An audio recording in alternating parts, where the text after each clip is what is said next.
ದಿನಾಚರಣೆ ಮತ್ತು ಅವರದೇ ಆದಂಥ ಹಲವಾರು ವಿಷಯಗಳನ್ನ ಚರ್ಚೆ ಮಾಡುವ ಉದ್ದೇಶದಿಂದ ತಾಲೂಕಿನಲ್ಲಿ ಜಿಲ್ಲಾ ಮಟ್ಟದ ಒಂದು ಪತ್ರಿಕಾ ಒಂದು ಕಾರ್ಯಾಗಾರವನ್ನು ನಿರ್ವಹಿಸಿ ಕಳೆದ ಕಾಲ 26, 21 ತಾರೀಕು ಚಿಕ್ಕನಾಯಕನಹಳ್ಳಿಯಲ್ಲಿ ಹಮ್ಮಿಕೊಂಡಿದ್ದೇವೆ.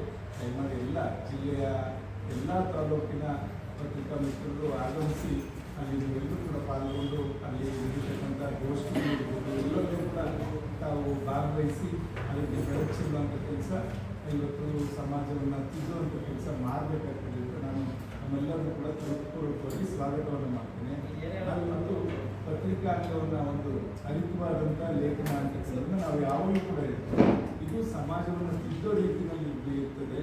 ಯಾವತ್ತೂ ಕೂಡ ಎಲ್ಲಿ ಸರ್ಕಾರ ಮತ್ತು ಸಾರ್ವಜನಿಕರು ಎಡುತ್ತಕ್ಕಂಥದ್ದು ಇರ್ತದೆ ಅದನ್ನು ಸರಿದಾರಿ ತಗೊಂಡು ಹೋಗ್ತಕ್ಕಂಥದ್ದಕ್ಕೆ ಪತ್ರಿಕಾ ಮಾಧ್ಯಮದಿಂದ ಸಾಧ್ಯ ಅಂತಕ್ಕಂಥದ್ದು ನಾವೆಲ್ಲರೂ ಕೂಡ ಅರ್ತಿದ್ದೇವೆ.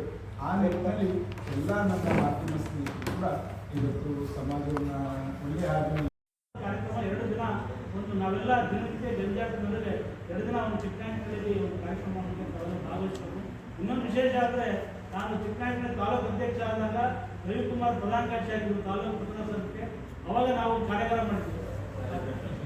ಅವಾಗ ನಮ್ಮ ಶಾಸಕರು ಸುರೇಶ್ ಬಾಬು ಆಗಿದ್ದು ನಾವು ತಾಲೂಕು ಮಟ್ಟದ ಕಾರ್ಯಾಗಾರವನ್ನು ಪ್ರಸ್ತಾವ ಮಾಡಿದ್ದು ಒಂದು ವಿಭಿನ್ನವಾಗಿ ನಮ್ಮ ಮಲ್ಲೇಶ್ವರವರು ಜಿಲ್ಲಾಧ್ಯಕ್ಷರಾಗಿದ್ದರು. ಅಂಥ ಸಂದರ್ಭದಲ್ಲಿ ಚಿಕ್ಕನಾಯಕನಹಳ್ಳಿಯಲ್ಲಿ ಒಂದು ಕಾರ್ಯಾಗಾರ ಮಾಡಿದ್ದು ಭಾಳ ಯಶಸ್ವಿಯಾಗಿ ಕಾರ್ಯಾಗಾರ ಇದ್ದು ಶಾಸಕರು ಯಾವತ್ತು ಒಬ್ಬಟ್ಟು ಹಾಕಿ ಇಡೀ ಜಿಲ್ಲೆ ಪತ್ರಕರ್ತರು ಭಾಳ ಚೆನ್ನಾಗಿತ್ತು. ಕಾರ್ಯಾಗಾರ ರೀತಿ ಮಾಡಿದ್ದು ಆ ಕಾರ್ಯಾಗಾರ ಆಗಿ 25 ವರ್ಷ. ಇವತ್ತು 25 ವರ್ಷ ನಾನು ಜಿಲ್ಲಾಧ್ಯಕ್ಷ ಆಗಿದ್ದೇನೆ. ಇಂಥ ಸಂದರ್ಭದಲ್ಲಿ ಒಂದು ಕಾರ್ಯಾಗಾರ ನಮ್ಮ ತಾಲೂಕಿಗೆ ಆಗ್ತದೆ. ಅವೆಲ್ಲ ಹೆಚ್ಚಿನ ಸಂಖ್ಯೆಯಲ್ಲಿ ಬರಬೇಕು ಅಂತ ಹೇಳ್ತಾ ಈ ಒಂದು ಮಾಧ್ಯಮದ ಏನು ಇದ್ರ ಬಗ್ಗೆ ಗೋಷ್ಠಿಗಳ ಬಗ್ಗೆ ಮಾನ್ಯ ಸಿಬ್ಬಂದಿ ಪದ್ಮನಾಭರು ಒಂದು 2 ವಿಷಯಗಳು ಹೇಳ್ತಿದ್ದಾರೆ.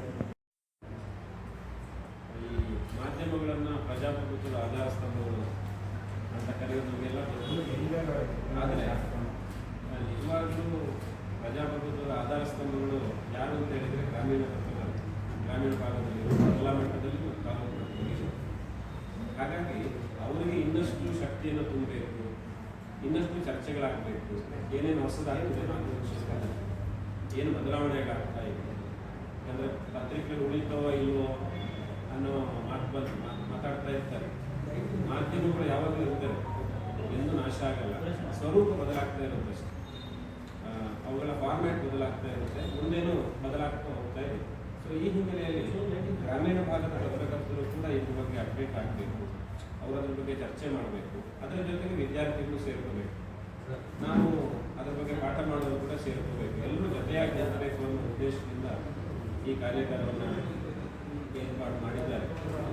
ಪತ್ರಕರ್ತರ ಕಡೆಯಿಂದಲೇ ವಿಶ್ವವಿದ್ಯಾಲಯ ವಿಭಾಗದ ಸಹಯೋಗ ಕೂಡ ಇರಲಿ ಅಂತ ಕೇಳ್ಕೊಂಡಾಗ ನಮಗೂ ಕೂಡ ಸಂತೋಷ ಅನ್ನಿಸ್ತು. ಈ ಥರದ ಕಾರ್ಯಾಗಾರಗಳು ಮತ್ತೆ ಎಲ್ಲ ತಾಲೂಕುಗಳಲ್ಲೂ ಆಗಬೇಕು ಅಂತ.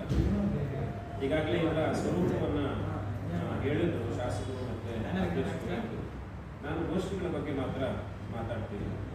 ಒಟ್ಟು ಒಂದು 9 ಗೋಷ್ಠಿಗಳು ಉದ್ಘಾಟನೆ ಮತ್ತು ಸಮಾರೋಪದ ಹೊರತಾಗಿ 9 ಗೋಷ್ಠಿಗಳು ನಡೀತಾ ಇವೆ. 2 ದಿನ ಸೇರಿ ನಮ್ಮ ಕುಲಪತಿಗಳು ಉದ್ಘಾಟನೆ ಮಾಡ್ತಾರೆ, ಶಾಸಕರು ಅಧ್ಯಕ್ಷತೆಯನ್ನು ವಹಿಸ್ತಾರೆ, ಮತ್ತು ಬೇರೆ ಬೇರೆ ಭಾಗವಹಿಸುವ ವಿವರಗಳನ್ನು ಪತ್ರಿಕೆಯಲ್ಲಿ ನೋಡಬಹುದು.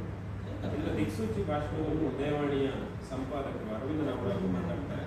ಅವರು ಮಣಿಪಾಲ ಪ್ರಧಾನ ಕಚೇರಿಯಲ್ಲಿ ಅದರ ಸಂಪಾದಕರಾಗಿದ್ದಾರೆ. ಆ ಹೊತ್ತಿಗೆ ಸಾಕಷ್ಟು ಪ್ರಯೋಗಗಳನ್ನು ಮಾಡಿದ್ದಾರೆ ಗ್ರಾಮೀಣ ಪತ್ರಿಕೋದ್ಯಮಕ್ಕೆ ಸಂಬಂಧಪಟ್ಟ ಹಾಗೆ.